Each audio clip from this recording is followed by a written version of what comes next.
Kalau waktu awal sih saya belum curiga, soalnya kan saya dibawa dulu ke proyek-proyeknya yang lain. Terus habis itu berhenti lagi mas, seperti itu 1 bulan vakum. Terus saya tanya lagi kenapa? Oh ya Pak, tukangnya kemarin jelek. Alasannya pasti selalu seperti itu. Sampai terakhir itu tahun ketiga itu rumah itu dibangun cuma baru setengah setengah setinggi 1,5 meter gitu loh mas.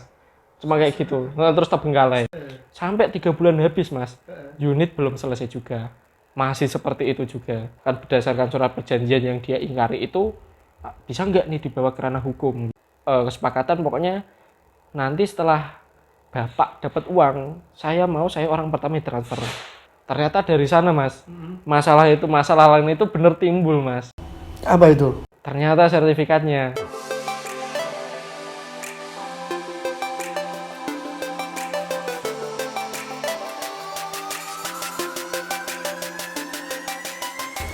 Halo teman-teman, kembali lagi di channel YouTube saya, Rizal Zulmi. Kali ini saya bersama dengan salah satu customer saya, Pak Didi. Halo Pak Didi. Halo, Pak. Oke, di video kali ini saya akan ngobrol-ngobrol dengan Pak Didi, sharing tentang pengalamannya tertipu membeli rumah baru atau rumah inden di developer di Semarang. Nah, di video yang lalu, yang sudah agak lama itu saya pernah juga bikin konten dengan teman dan customer saya, yaitu ngobrol-ngobrol juga. Saya sharing dengan mereka pengalamannya mereka ketika tertipu membeli rumah inden atau rumah baru di developer. Nah, video kali ini saya akan bikin lagi pengalaman seperti itu, kali ini dengan Pak Didi, yaitu ketika Pak Didi ini membeli rumah inden, rumah baru di developer di daerah Pudak Payung ya Pak ya, betul. Di Semarang. Oke, sebelumnya apa kabar Pak Didi? Ya, baik mas, gimana mas Dijal juga gimana? Baik. Oke, Pak Didi kesibukannya apa ini? Kalau saya sih masih sering bolak-balik keluar kota sih mas, karena domisili kerjanya kan masih di luar kota. Oke, sibuk kerja ya? Iya. WFH atau? Enggak sih, kalau akhir pekan biasa pulang sih kalau saya. Oh gitu, oke. Di rumah ya mas Dijal mau nanya-nanya ya, setelah ada waktu kan kita sempetin aja ya mas ya. Ya. Oke, Pak Didi, sebelumnya terima kasih sudah mau sudah mau sharing di konten YouTube saya. Iya, mas. Nah, di konten kali ini saya sebenarnya pengen tanya-tanya Pak, mungkin sharing pengalaman Pak Didi ke saya dan teman-teman juga. Pengalamannya tentang waktu itu Pak Didi pernah cerita beli rumah di developer, tertipu, kemudian setelah melalui perjuangan akhirnya ya nah ini mungkin biar teman-teman juga tahu dan lebih waspada Pak. Lebih waspada dan ada edukasi di sini. Iya. Oke, mungkin saya langsung aja ke pertanyaan Pak Didi. Sebentar. Sebenarnya sharing-sharing aja mas ya, biar teman-teman yang lain kalau misalnya mau ngambil unit perumahan itu tidak terulang seperti kasus saya. Betul. Sih seperti itu yang mau saya sampaikan tuh. Ya tujuan dibikinnya konten ini ya kurang lebih seperti itu Pak. Saya juga pernah bikin konten sebelumnya yang seperti ini, tapi mungkin ini ada pengalaman yang berbeda, ada mungkin insight yang berbeda, semoga juga bermanfaat buat teman-teman. Oke. Teman-teman, sebelum saya lanjutkan, jangan lupa klik like, subscribe, dan share video ini, semoga bermanfaat buat teman-teman. Oke, kita mulai langsung ya Pak Didi. Itu Pak Didi itu tertipunya beli rumah-rumah inden ya? Jadi posisinya itu tahun 2017 itu kan saya sama istri itu keliling-keliling Semarang tuh nyari tempat. Ternyata tuh saya cocok itu di Pudak Payung. Di Pudak Payung, oke. Nah waktu itu kan saya sendiri tuh belum ada pengalaman cara membeli rumah itu seperti apa. Terus saya belum tahu tata caranya, karena pas datang ke situ lihat lokasinya asik kan, view gunung, dapat sunset, lahannya lahannya juga luas ya, aksesnya juga lumayan enak sih, dari jalan raya tuh nggak jauh-jauh banget. Nah terus kita hubungin tadi lah developer sekitar situ, ternyata udah nemu kita. Ternyata pas di situ bener baru proses pemerataan lahan dulu tuh. Kan biasa kan kalau developer baru pemerataan lahan belum jadi gitu kan ada promo besar-besaran kan, seperti itu biasanya kan ya. Wah makin seneng kan kita dulu tuh. Ya udah kita terus pilih kafling, kita tanda jadi, udah tanda jadi, terus kita bikin pernyataan gitu kapan mau DP itu selama dulu tuh kalau pas awal itu ada syarat itu DP bisa diangsur dulu tuh Mas. Oke. Tapi sebelumnya gini Pak, ketika Pak Didik memutuskan membeli rumah di perumahan tersebut, ada kecurigaan ya? Kalau waktu awal sih saya belum curiga, soalnya kan saya dibawa dulu ke proyek-proyeknya yang lain. Oh gitu, ada proyeknya di sekitar? Ada proyek sekitar juga, soalnya yang di saya itu proyek tahap 2. Dari lingkungan sekitar situ, saya tuh proyek tahap 2. Tahap 1 tuh kebetulan udah jadi semua. Gitu loh, kan saya yakinnya gitu, oh ya tahap 1 aja udah jadi, kenapa tahap 2? Enggak, kan pikir saya gitu. Oh udah jadi, udah terbangun semua, sudah ditempati. Betul. Terus ada lagi di proyek lain juga, dia ngasih referensi yang di Siroto, di seberang di belakang BPK. Di situ juga ada proyeknya, itu udah 100% jadi semua, Fasum udah serah terima sama warga. Pikir saya nggak ada curiga ke sana sih Mas, ya mikir saya kan, oh pasti aman nih, saya percaya nih. Cuma saya belum tahu developer ini siapa sih gitu loh. Oke. Untuk lokasi di Pudak Payung, waktu Pak Didik beli itu rumahnya harga berapa sih Pak? Kalau dulu tuh kenanya 340 itu di tahun 2017. 340 juta. Luas lahannya itu 72 meter persegi, luas bangunannya tipe 40. Tipe 40, tanah 72 tahun 2017. Lumayan sih Mas ya. Ya sebenarnya nggak murah banget, maksudnya gini, untuk ukuran saat itu sih nggak murah sih Pak sebenarnya. Iya. Ya harga normal sih. Harga normal sebenarnya. Kemudian itu 340, rencana Bapak pembayaran cash atau KPR itu? Kalau dulu sih rencana KPR, cuma kan DP yang masuk tuh udah banyak Mas ya itu. Rencana KPR, DP. Oh DP yang masuk berapa Pak kalau boleh? DP yang masuk itu sekitar hampir 40%-an. 40% dari 340 juta, oh ya banyak ya. Ya lumayan, 40%. Terus saya kan nambah lagi, rencana itu kan mau didak gitu kan. Saya nambah uang buat pondasi, buat dak. Itu sekitar, kalau pondasi dulu tuh nambah 17 juta. Terus dak itu nambah 18 juta. Oh. Nah, jadi udah jadi satu sama DP ya, totalnya hampir kurang lebih ya 100-an lebih lah Mas. Lebih. Yang dijanjikan pengembang itu apa Pak? Misalkan nanti pembangunannya berapa lama? Kalau dulu sih gini, dari pengembang sendiri itu janji kalau pembangunan itu kurang lebih 3 sampai 4 bulan. 3 sampai 4 bulan. Ya, dari tanda jadi, dari tanda jadi 3 sampai 4 bulan. Ternyata kan seiring perkembangan seiring berjalannya waktu itu udah mulai nih saya curiga. Oke. Mungkin saya potong dulu Pak. Janji pengembang itu tertulis nggak Pak di BPJB atau di seperti perjanjian jual beli antara developer dengan customer? Masih Mas, di perjanjiannya ada waktu tanda jadi itu. Berupa PPJB atau berupa hanya sebatas surat pemesanan rumah? Surat pemesanan aja. Pemesanan yang paling selembar 2 lembar itu ya. Betul. Oh, oke. Di situ tertera pembangunan rumah berapa bulan gitu. 3 bulan setelah tanda di itu. Oke. Lanjut Pak, sebelum Bapak memutuskan untuk membeli rumah tersebut, Pak Didik sempat ngecek legalitasnya nggak? Nah itu, saya tuh belum sempat ngecek sih Mas, karena kan saya minim pengalaman kan, kalau misalnya beli kan saya percaya aja, oh ini unitnya sebelumnya udah pada jadi, ya saya percaya aja waktu itu kan gitu. Oh gitu, jadi waktu itu Pak Didik juga belum tahu posisi sertifikatnya itu apakah sudah atas nama developer, apakah sudah street, posisi belum? Oh saya belum tahu, seperti itu. Dia bilangnya sih infonya sertifikat udah proses pemecahan seperti itu dulu tuh. Cuma kan statusnya bagaimana tuh saya belum tahu. Itu proses pemecahan itu benar apa enggak. Ini status si sertifikatnya sendiri aman apa enggak saya juga nggak tahu gitu loh. Pak Didi, apakah sempat menanyakan juga bahwa developer itu kerjasama dengan bank apa saja untuk KPR-nya atau tidak ada yang kerjasama dengan bank tapi diklaim bisa KPR, itu seperti apa Pak? Kalau dulu sih dia menginfokan itu kerjasamanya dengan Klaimnya seperti itu. seperti itu. Tapi kalau misalnya kita mau bawa bank dari luar, misalnya kita punya rekomendasi sendiri, dia bisa itu sih katanya bisa bantu. Tuh loh, katanya gitu dulu. Seperti itu. Tapi lebih disarankan sih waktu awal itu. Oke.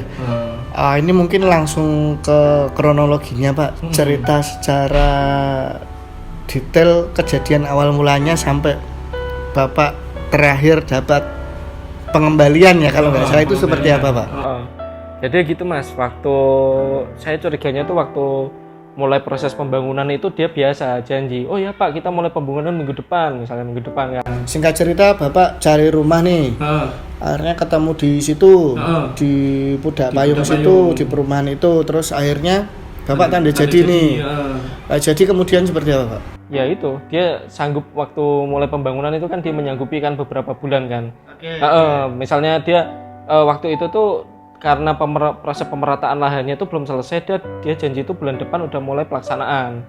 Pas saya cek itu bener, udah mulai kan ada bulan depan udah mulai drop material, terus tapi cuma drop material kok cuma 2 minggu nggak ada pelaksanaan gitu loh. Terus vakum lagi 3 minggu, terus saya kejar lagi kan, oh bener dikerjain tuh pondasi yang pesanan saya, bikin cakar ayam kan, cikir ayam, terus habis itu berhenti lagi Mas, seperti itu 1 bulan vakum. Terus saya tanya lagi kenapa, oh ya Pak tukangnya kemarin jelek, alasannya pasti selalu seperti itu. Kejadian seperti itu Pak, itu berlangsung berapa lama? Lama sekali Mas, saya hampir 3 kali lebaran itu. 3 kali lebaran? Bener, Mas. 3 tahun seperti 3 itu? tahun, Gila. iya, bener 3 tahun. Padahal Bapak juga sudah penambahan spesifikasi bangunan ke developer itu, pakai uang sendiri. Betul. Seperti itu, sampai terakhir itu tahun ketiga itu rumah itu dibangun cuma baru setinggi 1,5 meter gitu loh Mas, cuma kayak gitu, nah, terus terbengkalai ya segitu. Bata berdiri, bata merah berdiri, terus nggak ada 3 tahun tuh baru seperti itu. Betul, itu saya nge-pushnya selama 3 tahun gitu, alasannya selalu tukangnya nggak ada. Nah pikir saya udah mulai curiga nih, ini kayaknya bukan faktor tukangnya kalau menurut saya, ini pasti ada faktor lain nih, mungkin karena uangnya nggak ada, nggak bisa cari tukang, nah, terus karena faktor apa? Nah saya mulai curiga dia di situ. Ternyata bener kan Mas, saya cari informasi dari berbagai itu bener. Ternyata si developer itu tuh pas saat itu tuh menangani proyek yang masih berjalan itu kurang lebih ada 3 proyek. 3 proyek di tempat lain. Di tempat lain. Salah satunya itu di daerah mana sih namanya? Mana sih Mas?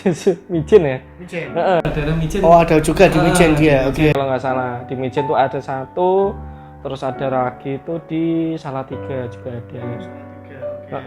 Nah ternyata yang di Mijen itu kayaknya dia ada masalah di sana tentang pembebasan lahan kalau nggak salah. Itu Bapak tahu dari?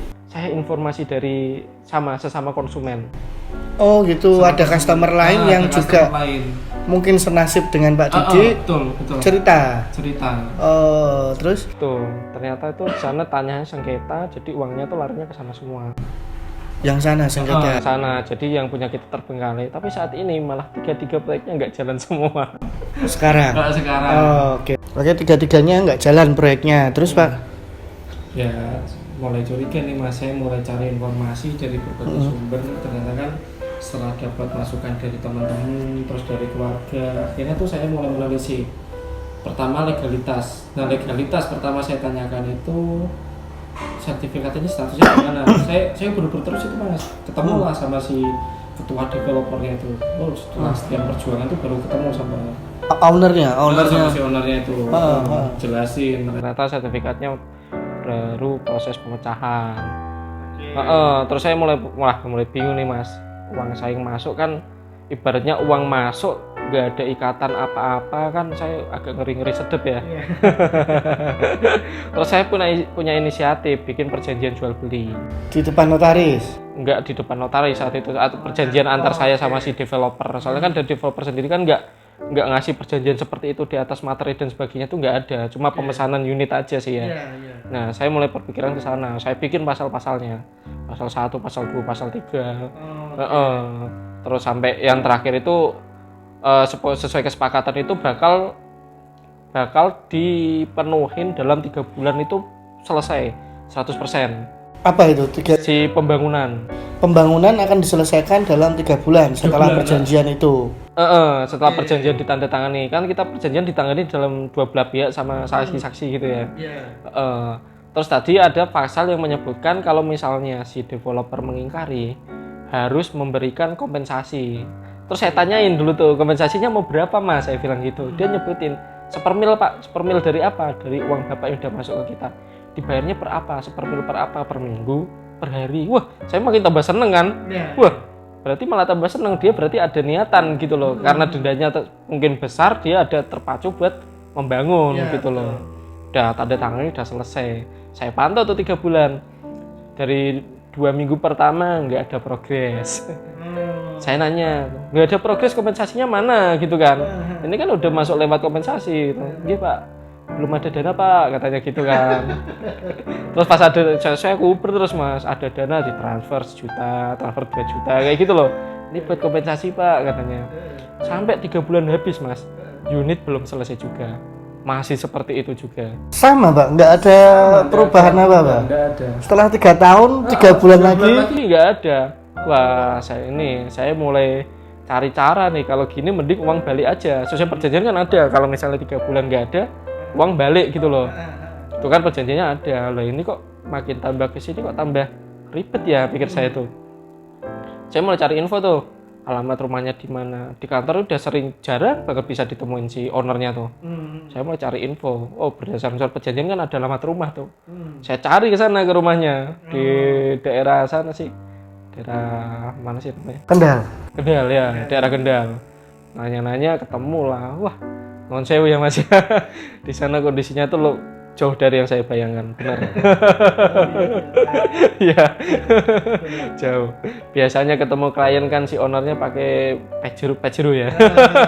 Wah keren lah, pokoknya necis di saya tuh lebih jauh dari yang saya bayangkan, benar mas. Itu pertama, wah ini jangan-jangan trik marketing kali ya. Saya pikir gitu kan. Wah saya sana bawa kakak, bawa saudara ya. Waktu pertama sih saya pengen niatnya tuh silaturahmi. Pertama ngomong baik-baik sambil mau minta uang gitu loh sesuai perjanjian. Dia nyanggupin, oh ya pak, dulu kan waktu pas itu kan udah masuk masa covid pak. Oh udah masuk masa covid. Udah masuk masa covid. Dia selalu beralasan gini, oh karena kemarin covid jadi saya tuh banyak akad yang nggak kekejar pak, nggak bisa akad karena covid bla bla bla kayak gitu. Terus kapan gitu loh. Terus kalau cuma dijanji doang kan semua orang juga bisa janji gitu kan. Ya udah, terus saya punya inisiatif gini, di rumah kan ada mobil pak, yang satu pindah parkir aja tempat saya bilang gitu kan. Dia nggak berani. Malah dari situ malah tambah ribet pak. Dia karena mungkin yang nagih seperti itu kan bukan saya aja, mungkin banyak orang ya. Nah dia tuh sampai bawa nyewa pengacara legalnya dia. Si owner ini? Si ownernya itu. Ya maksud dia itu kan dia udah nggak bisa ngomong apa-apa karena nggak punya uang. Mungkin pengacaranya itu buat nyambung lidah kali ya. Buat ngadem-ngadem kayak pikirannya konsumen mungkin gitu sih. Wah udah saat itu kok malah jadi tambah ribet, ya pikir saya kayak gitu. Terus ya udah, pas saat itu tiap hari tuh saya kejar terus gimana caranya uang saya bisa balik gitu kan. Terus saya juga nggak habis pikir seperti itu kan, berdasarkan surat perjanjian yang dia ingkari itu bisa nggak nih dibawa ke ranah hukum gitu. Saya sempat kepikiran seperti itu. Akhirnya saya itu minta pertimbangan kakak. Saya sempat konsul tuh si Satreskrim di Polrestabes Semarang. Saya sempat datang tuh bahas surat perjanjian saya. Saya belum bikin laporan, cuma disaranin sama polisi di sana itu coba ceritain dulu masalahnya seperti apa katanya gitu kan. Terus kan setelah diruntut terus dia bisa menyimpulkan si polisi itu, oh ini tindak pidananya itu bukan pidana sih sebenarnya, apa sih Mas ya? Perdata. Kalau perdata itu agak susah gitu loh, pasti banyak ribet, uang nggak kembali, jadi urusan berbelit-belit nanti seperti itu. Tapi kalau misalnya emang mau dipenjarakan nih, coba nanti cari konsumen lain yang merasa dirugikan, nanti buat melapor sama-sama gitu loh, biar nanti saya cari pidananya. Terus saya mikir lagi Mas, kalau misalnya masuk ke ranah hukum, bener dipidana malah uang saya nggak kembali gitu kan. Saya jadi pikiran lagi gitu. Saya nambah duit buat ngurusin itu, uang nggak kembali, malah ruginya double-double gitu. Akhirnya saya urungkan niatnya, ya udah. Tiap hari saya tekan terus itu, ternyata dia ada uang. Misalnya dia dari proyeknya yang lain itu mungkin ada DP buat DP buat beli rumahnya dia mungkin ya. Proyek lain. Itu transferin saya nominalnya. Jadi dulu tuh waktu gitu kesepakatan pokoknya nanti setelah bapak dapat uang, saya orang pertama yang transfer. Soalnya saya tahu pasti yang nagih kayak gini bukan saya aja gitu loh. Saya kesini niatnya baik-baik loh Mas gitu loh. Saya bilang gitu sama si ownernya tuh. Saya niatnya baik-baik. Ya saya harap ke belakangnya juga kita baik-baik gitu loh. Urusannya kita tuh nggak usah pakai pengacara. Urusannya tuh saya sama sampean balikin uang saya, urusan selesai, nggak berbelit-belit gitu loh. Ya kan, sebenarnya kan simpel kan. Ya. Iya, ada uang, sampean punya uang, sampean bayar ke saya, lunas, udah urusan kita selesai. Udah nggak ada apa-apa, kayak nggak ada apa-apa. Saya udah yang kemarin udah lupakan aja, saya bilang gitu. Yang penting uang saya kembali, saya bilang gitu. Tapi bener, diusahain dia tuh ada uang transfer ke saya 50. Berarti sistemnya seperti dicicil. Nah, dicicil, dia ada uang lagi, cicil lagi. Itu kurang lebih hampir 5 bulanan. 5 bulan akhirnya kembali 100%. Ya, alhamdulillah 100% kembali Mas. Oh, wah, luar biasa. Iya, itu saya bersyukur banget itu. Ketimbang teman-teman saya yang lain kan banyak tuh Mas, teman-teman yang Korban lain itu juga banyak sebenarnya. Selain Pak Didi ada berapa setahu Pak Didi? Ada kurang lebih itu ada 4 orang yang senasib sama saya. Cuma malah nggak enaknya lagi mereka itu beli unit itu cash. Jadi uang yang masuk itu sekitar 200 jutaan itu cash semua. Itu udah di depan notaris Mas. Bener, depan notaris udah ada apa sih namanya kalau awal itu PPJB ya, PPJB. Di situ juga ada sanksi-sanksinya. Kalau misalnya developer telat membangun juga ada denda kayak itu, termasuk uang prestasi gitu loh. Tapi tetap nggak dipenuhin tuh sama si ownernya. Terus yang mereka lakukan apa Pak? Saat ini mereka juga ya sama sih, upayanya sama seperti saya, mengejar kembali bagaimana biar si unitnya mereka itu bisa jadi dan nggak ada masalah. Ternyata dari sana Mas, masalah lain itu bener timbul Mas. Apa itu? Ternyata sertifikatnya gelap sekarang, nggak tahu posisinya di mana. Gitu, sertifikatnya gelap, nggak tahu posisinya di mana sekarang. Itu info dari teman-teman saya yang uangnya masih ketahan itu. Itu belum ada yang kembali Pak? Belum ada yang kembali sama sekali. Rumahnya sama, nggak jadi seperti saya. Dia ambil kayak juga, kasihan. Nah, dari situ juga saya baru tahu gitu loh kalau legalitas di awal itu emang penting banget gitu loh Mas. Ternyata track record, terus ya itulah track record, misalnya dia developernya bagus apa enggak itu harusnya ketahuan di awal gitu loh. Terus ini tuh berbadan hukum apa enggak gitu loh.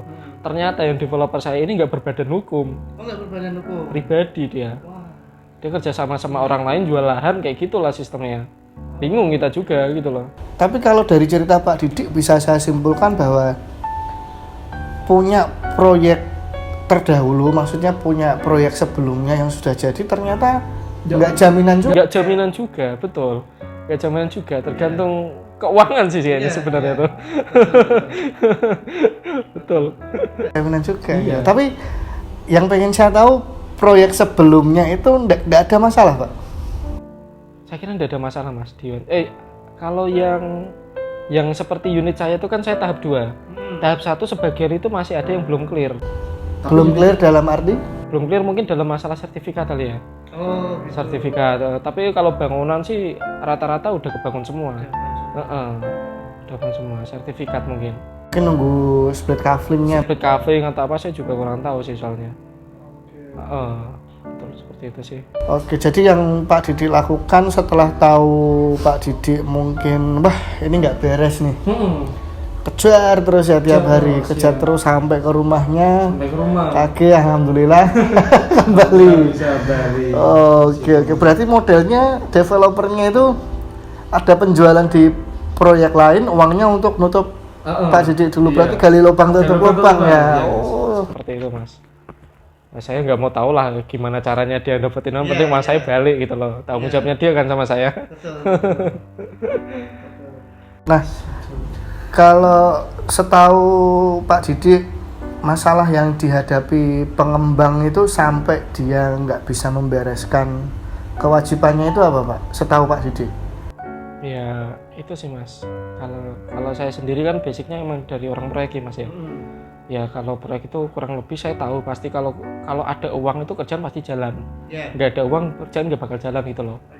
Gitu loh. Maksudnya kok tiap kali saya tanya itu pasti alasannya tuh selalu oh mandornya nggak bagus, oh tukangnya nggak bagus, selalu seperti itu. Kalau menurut saya itu bukan suatu alasan gitu loh. Ini kayaknya alasannya tuh faktor uang. Manajemennya kurang bagus, kalau menurut saya gitu. Mungkin uang yang Pak Didik bayarkan, uang yang sudah masuk itu bukan untuk membangun tapi diputar lagi untuk ke yang lain. Harusnya kalau saya logika ya, meskipun dari DP yang udah masuk sama uang yang saya tambahin itu harusnya udah bisa jadi tuh mas unit rumah. Harusnya sih ya. Kalau saya dipikir garis kasarannya kan gitu kan ya. Kan tipenya cuma 40. Tipe 40 harusnya udah jadi gitu loh. Saya mikir begitu. Kok ini selalu seperti itu alasannya, ini mulai udah nggak beres gitu loh. Kalau saya udah cari info sana sini itu sih. Banyak sih yang developer seperti itu, uang masuk itu bukan untuk membangun tapi buat pembebasan lahan lah, Mungkin buat buat bikin fasum yang belum dikerjakan di perumahannya dia yang lain seperti itu. Banyak alasan kayak gitu tuh. Kalau enggak buat liburan tuh. Kalau nggak buat DP mobil baru lah. Soalnya si ownernya mobilnya gue ganti terus. Curiga saya. Proyek belum jadi mobil diganti. Oh banyak itu Pak. Tapi dari Pak Didik sendiri nggak ada kerugiannya. Maksudnya kerugian mungkin dari sisi waktu. Iya dari segi waktu mas. Tapi dari nominal uang, alhamdulillah semua kembali ya. Ya alhamdulillah sih semua kembali. Ini jarang terjadi teman-teman karena yang sering saya temui uangnya hilang Pak. Iya sih mas. Kembali itu paling cuman ya 2 juta, 3 juta. Serius. Alhamdulillah lah. Rezeki mungkin ya adanya seperti itu kan bisa jadi introspeksi diri gitu kan. Bisa menjadi pribadi yang lebih baik lagi. Terus selalu memikirkan apa kalau mau mengambil sesuatu tuh pikirkan matang-matang gitu loh. Mungkin dulu saya mungkin keturutan ego mungkin lokasinya bagus gitu loh kan. Saya nggak pernah cross check sampai legalitas sampai apa gitu loh. Terus sama apa janji-janji marketing, promo sebelum kafling jadi gitu kan, baru proses pemerataan kan udah jual-jual kafling. Sudah di kafling belum sih? Belum, dulu waktu itu tuh udah ada pembagian kafling, cuma baru proses pemerataan mas. Dia tuh dulu dari bukit dikeruk, gitu, dari bukit dikeruk. Belum kelihatan kaflingnya seperti apa. Tapi udah milih dulu kan biasa kan janji-janji. Oh kalau ngambil sekarang, dapatnya promonya bla bla bla bla bla wah. Gitu ngeri. Tapi setahu Pak Didik yang sekarang itu korban-korban lain masih berjuang Pak? Masih berjuang bingung juga mas kalau misalnya dibawa ke ranah hukum ya sama sih, sama seperti pikiran saya yang lalu-lalu, mungkin malah uangnya nggak ketangkep terus perumahannya jadi disita atau gimana kan malah jadi berbelit-belit gitu loh. Ini sama sih ya, mudah-mudahan bisa cepat teratasi untuk teman-teman yang lain.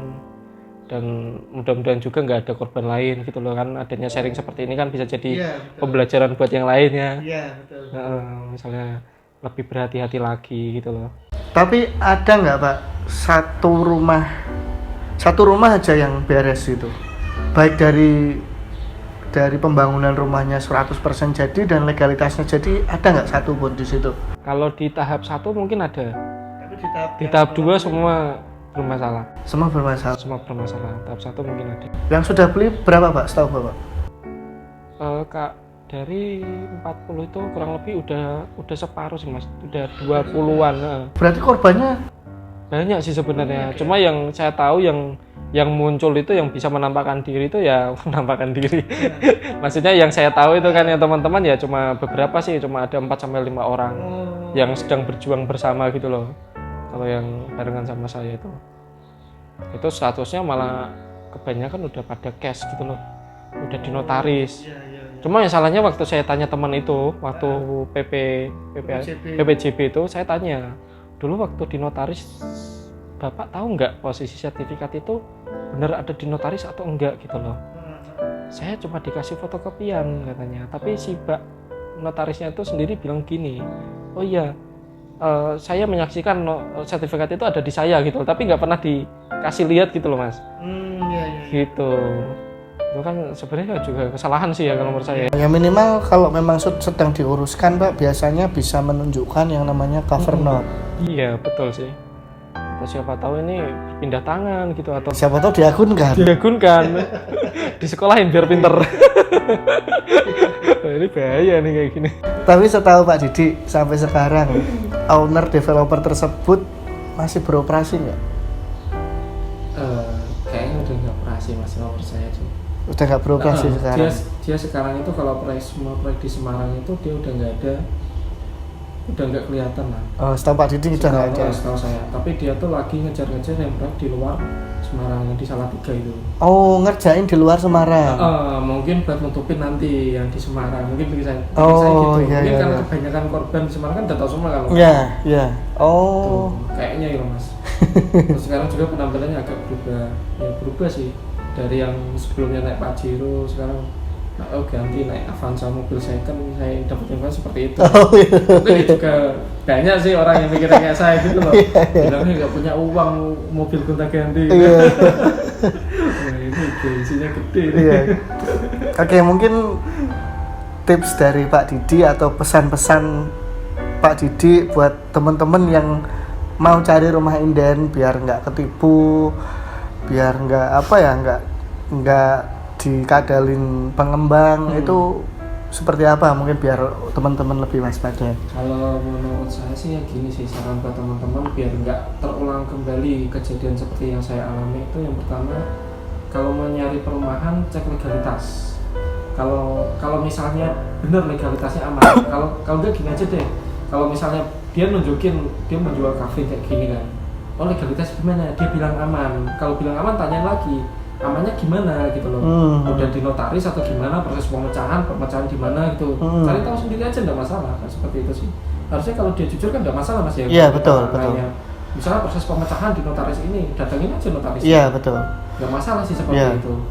Kita datengin, kita pastikan oh sertifikatnya aman. Terus yang kedua kita cek misalnya track recordnya, misalnya dia pernah ada kasus enggak Mas ya di pengembangan lahan sebelumnya itu dia ada kasus atau ada masalah apa gitu kan, kita harus tahu juga kan, misalnya proyek yang sudah sukses itu gimana gitu loh. Iya, Sudah betul. 100% jadi, legalitas gimana gitu kan, perlu kita cek juga. Betul, betul. Terus yang ketiga mungkin legalitas dari perusahaan itu sendiri, Iya, iya. berbadan hukum atau tidak gitu. Iya. Nah kalau misalnya di belakang tidak berbadan hukum seperti yang saya alami itu kan agak repot ya kalau per orang gitu kan. Iya. Itu sih ya, mudah-mudahan teman-teman kalau mau mulai sesuatu lebih banyak pertimbangan lagi, jangan asal jadi janji manis seorang marketing gitu loh. Kalau saya sih gitu, mungkin bisa dicek sendiri kebenarannya dari marketing menyampaikan apa, kita cek sendiri aja sih, nggak masalah sih seperti itu. Oke. Nah, Tapi pertanyaan saya, Pak, misalkan Pak Didi ada rezeki lagi nih, trauma nggak beli rumah inden, rumah baru di pengembang? Terus terang trauma sih mas kalau saya.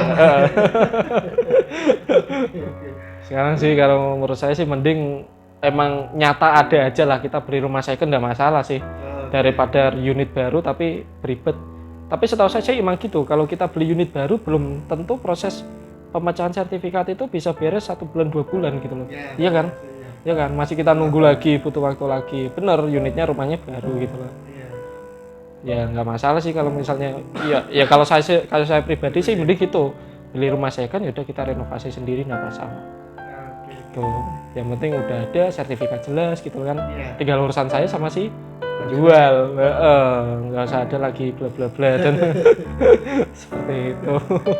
Oke, Pak Didi, saya terima kasih sudah mau sharing, seru sekali. Ini bermanfaat sekali teman-teman, ceritanya menarik. Oke, semoga teman-teman tidak ada lagi yang saya dengar tertipu atau bermasalah dengan pengembang. Semoga sharing kali ini bermanfaat buat teman-teman. Oke Pak Didi, makasih sudah Sama-sama Mas. mau ngobrol di konten saya. Teman-teman nantikan konten video saya berikutnya. Terima kasih sudah menonton sampai selesai. Bye.